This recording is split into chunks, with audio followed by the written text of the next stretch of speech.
Hey guys, so in today's video I'm quickly going to show you how to look up how old is your Discord account. So let's get started. What you want to do is first go into Discord and go down here to your user settings.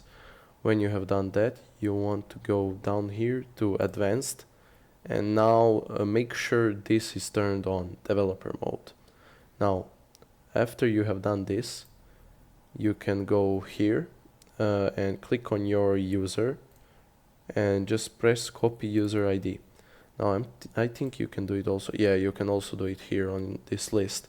But yeah, after you have done that, you want to go to your internet browser and you want to go to this Discord lookup.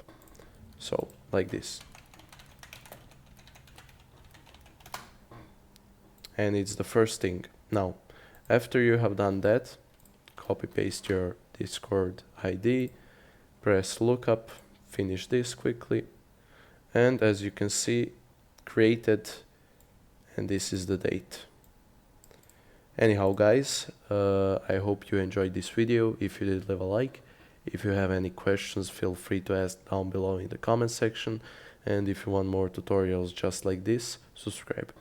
Anyhow guys, have a nice day.